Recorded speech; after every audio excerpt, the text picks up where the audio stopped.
इस लेक्चर में हम डिस्कस करेंगे rolling motion on movable surface. Suppose that ये एक प्लैंक है, इस प्लैंक के ऊपर ये एक रोलिंग ऑब्जेक्ट रखा है, सिलेंडर, डिस्क, स्फेयर, कुछ भी, और ये प्लैंक एक हॉरिजॉन्टल सरफेस पर प्लेस्ड है। इससे हम वीपी वेलोसिटी से आगे लेके जा रहे हैं। ये प्लैंक आगे मूव कर रहा है। फिलहाल मैं फोर्सेस की बात नहीं कर रहा, just we want to see the relation between velocity of plank, velocity of centre of this rolling object और ओमेगा, इनमें रिलेशन। जैसे pure rolling on fix surface के केस में तो आप सीधे लिखते हो V C is equal to omega R, A C is equal to alpha R. यहाँ पे थोड़ा सा चेंज है। सपोज दैट इस रोलिंग ऑब्जेक्ट के सेंटर ऑफ मास की वेलोसिटी ग्राउंड फ्रेम से, ठीक है, with respect to plank given हो वेलोसिटी, तो कंसेप्ट इज डिफरेंट। ये वेलोसिटी है with respect to ground frame और इसकी एंगुलर वेलोसिटी है से इस डायरेक्शन में ओमेगा। नाउ प्योर रोलिंग की बेसिक कंडीशन है कि इस रोलिंग ऑब्जेक्ट के इस पॉइंट और प्लैंक के इस पॉइंट, इन दोनों पॉइंट्स की वेलोसिटी, मैं सेपरेट इन्हें दिखाता हूं। ये रहा रोलिंग ऑब्जेक्ट, ये रहा प्लैंक। तो रोलिंग ऑब्जेक्ट के इस पॉइंट और प्लैंक के इस पॉइंट, इन दोनों पॉइंट्स की वेलोसिटी, इन दोनों पॉइंट्स का एक्सेलरेशन इस डायरेक्शन में, टेंजेंशियल डायरेक्शन में सेम होना चाहिए। That is the condition of pure rolling. Now plank की वेलोसिटी तो वीपी, तो उसके तो हर पॉइंट की वेलोसिटी वीपी है, बिकॉज ये तो प्योर ट्रांसलेशन में है। इस स्फीयर के केस में वीसी की वजह से इस पॉइंट की वेलोसिटी आएगी वीसी आगे, और ओमेगा की वजह से आएगी ओमेगा आर पीछे। तो इस पॉइंट की वेलोसिटी आगे की ओर आ रही है V C minus omega R. Now pure rolling की कंडीशन है तो this should be equal to this. तो इस केस में V C minus omega R की वैल्यू वी पी, ये है कंडीशन फॉर प्योर रोलिंग। अगर हम इसे डिफ्रेंशिएट करेंगे with respect to time, then we get A C minus alpha R will be equal to A P. ये आ गया एक्सेलरेशन का relation, acceleration of centre of mass. Alpha is angular acceleration about COM, torque equal to I alpha में torque भी COM के about लोगे, I भी COM के about, then you get this alpha. Same case में अगर मैं चेंज करूं and if I say that कि ये ऑब्जेक्ट रिवर्स डायरेक्शन में ऐसे घूम रहा था ओमेगा से, then in this case VC की वजह से इसकी वेलोसिटी आगे की ओर आएगी कांटेक्ट पॉइंट की, ओमेगा की वजह से इस पॉइंट की वेलोसिटी ओमेगा आर आगे की ही तरफ आएगी। तो यहाँ पे ये हो जाएगा VC प्लस ओमेगा आर। तो this condition is now VC plus omega R, AC plus alpha R. This is the condition for pure rolling. अगर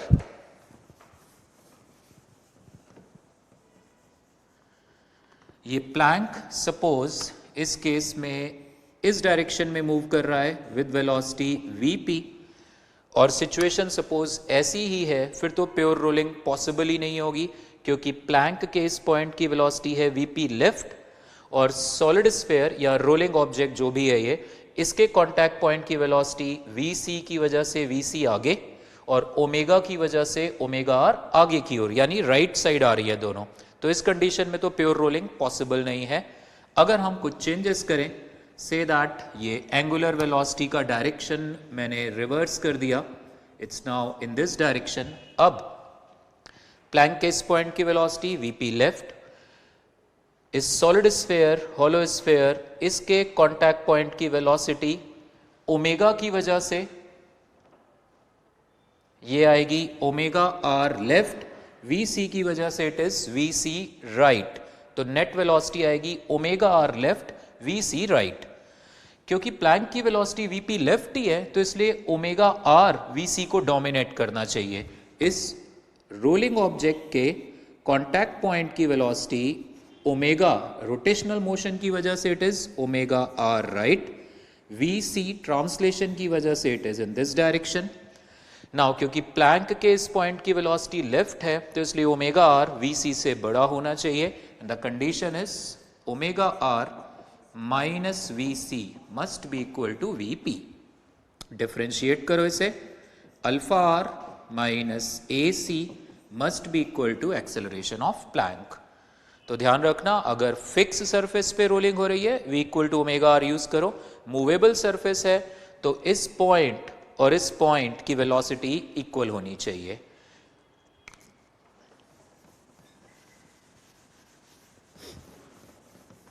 next case is like this कि ये से सॉलिड स्फीयर लिया इस बारी मैंने, नीचे ये प्लैंक, इसकी वेलोसिटी है आगे की ओर 3v, ऊपर भी एक प्लैंक है, इस प्लैंक की आगे की ओर वेलोसिटी है v। हमें पता करना है इस सॉलिड स्फीयर की टोटल काइनेटिक एनर्जी कितनी है, ट्रांसलेशनल हाफ mvc स्क्वायर और rotational half ic omega square का सम। तो लेट अस से दैट ये हमें गिवन है v और 3v, इसके सेंटर ऑफ मास की वेलोसिटी है vc आगे।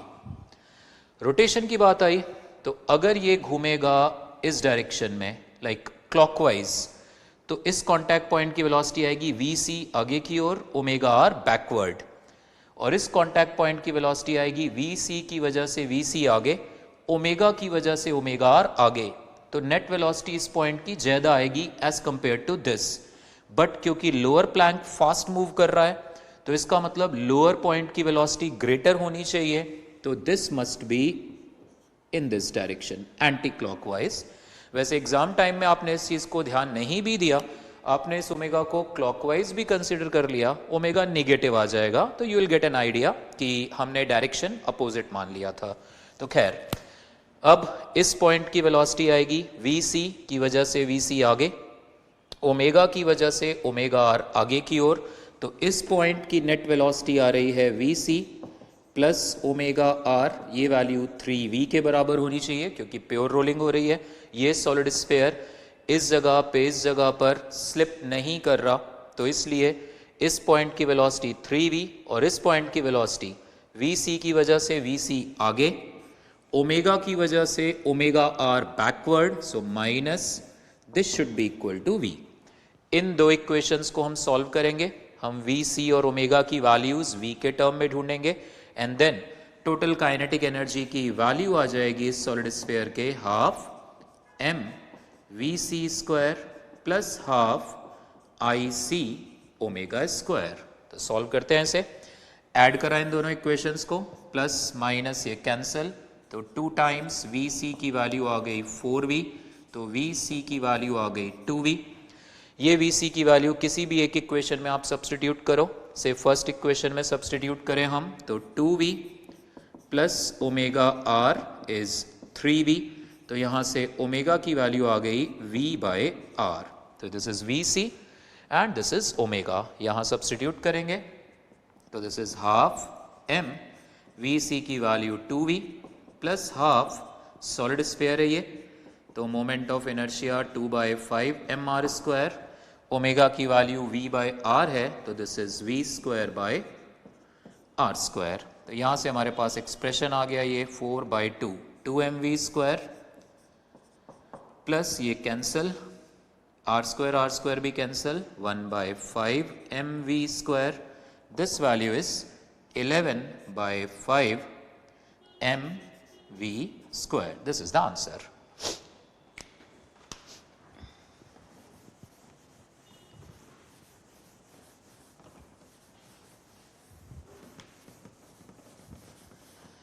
नेक्स्ट केस डिस्कस करते हैं।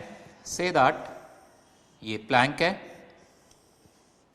इस प्लैंक के ऊपर ये एक हॉलो स्फीयर प्लेस्ड है, moment of inertia 2/3 mr square.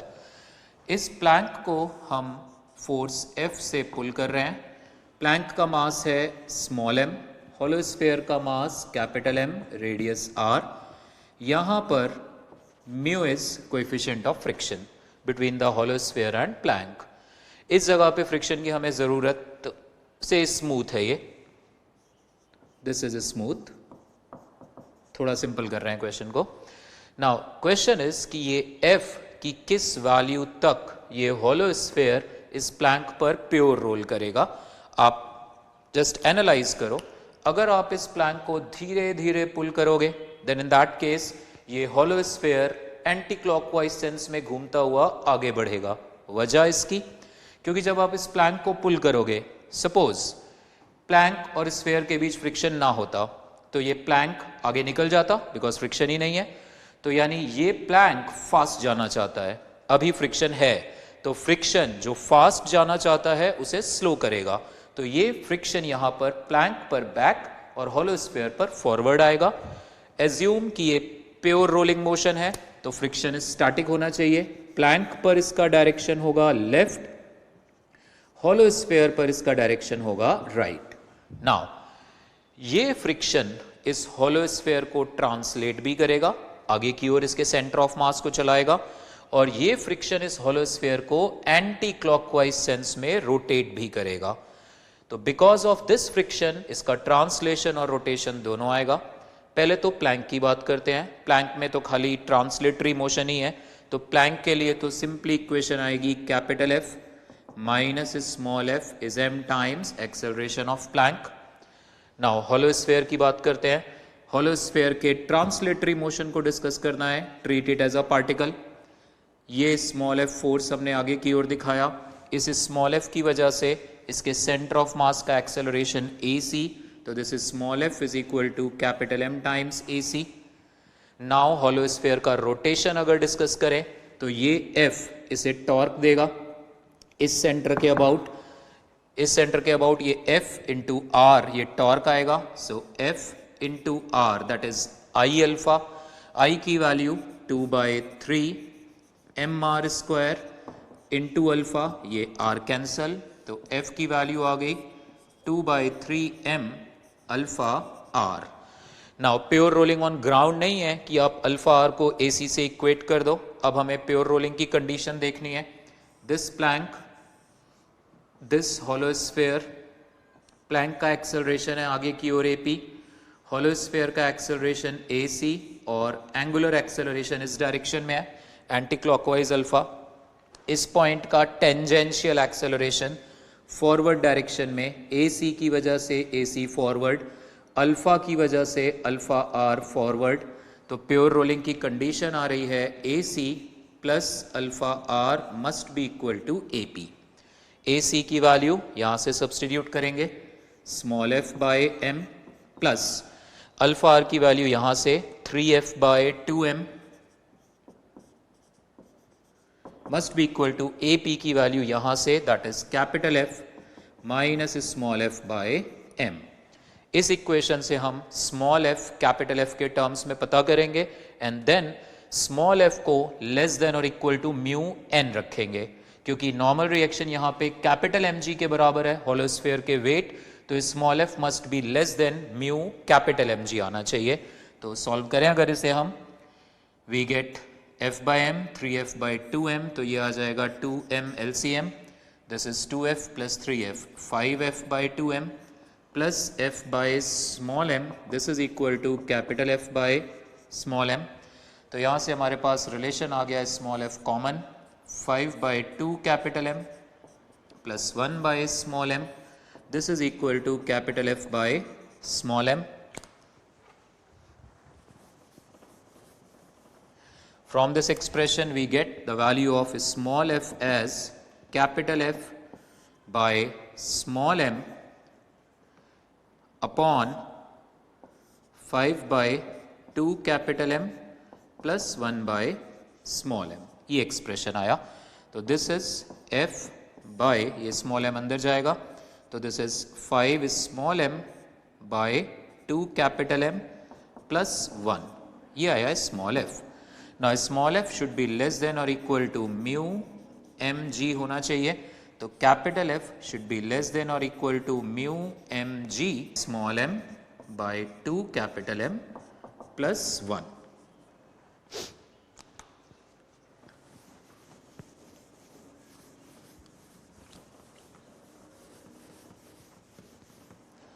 Next question is like this कि ये वेज है, ये वेज का इंक्लिनेशन एंगल इससे थीटा, इसके ऊपर ये से सॉलिड स्फीयर प्लेस्ड है और ये वेज ए एक्सेलरेशन से आगे जा रहा है और इस वेज पर ये सॉलिड स्फीयर प्योर रोल कर रहा है।